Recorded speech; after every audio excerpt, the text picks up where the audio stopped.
ज्ञान भारतम मिशन भारत के संस्कृति, साहित्य और चेतना का उद्घोष बनने जा रहा है। हजारों पीढ़ियों का चिंतन मनन, भारत के महान ऋषियों, आचार्यों और विद्वानों का बोध और शोध, हमारी ज्ञान परंपराएं, हमारी वैज्ञानिक धरोहरें, ज्ञान भारतम मिशन के जरिए हम उन्हें डिजिटाइज करने जा रहे हैं। मैं इस मिशन के लिए सभी देशवासियों को बधाई देता हूं।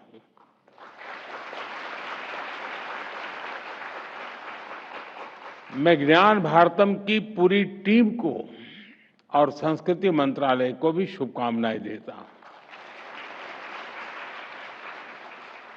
साथियों, जब हम किसी मैन्युस्क्रिप्ट को देखते हैं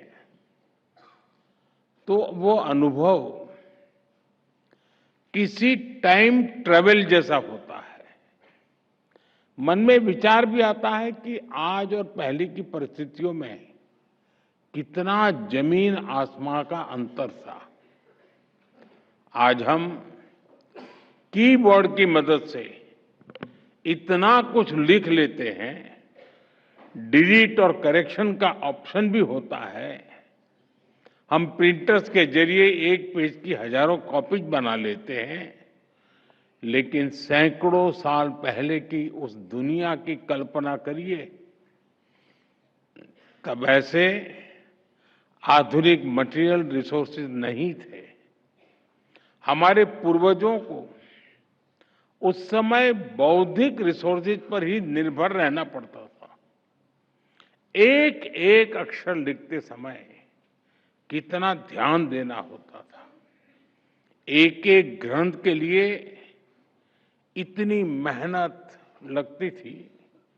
और उस समय भी भारत के लोगों ने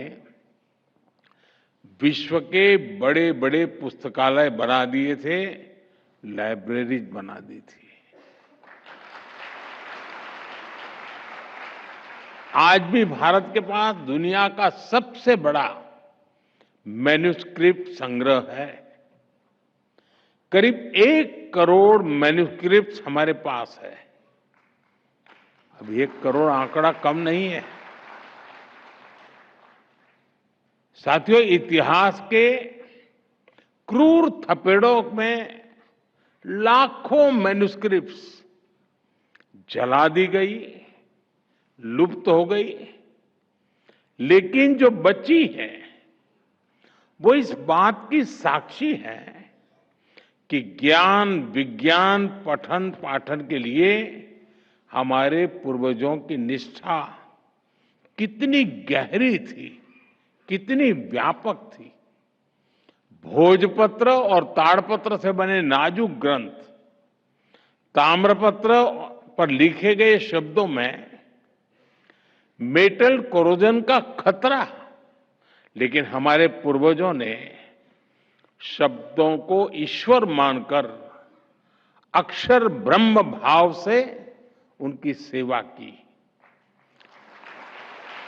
पीढ़ी दर पीढ़ी परिवार उन पोथियों और पांडुलिपियों को सहेजते रहे। ज्ञान के प्रति अपार श्रद्धा, आने वाली पीढ़ियों की चिंता, समाज के प्रति जिम्मेदारी, देश के प्रति समर्पण का भाव, इससे बड़ा उदाहरण कहां मिलेगा।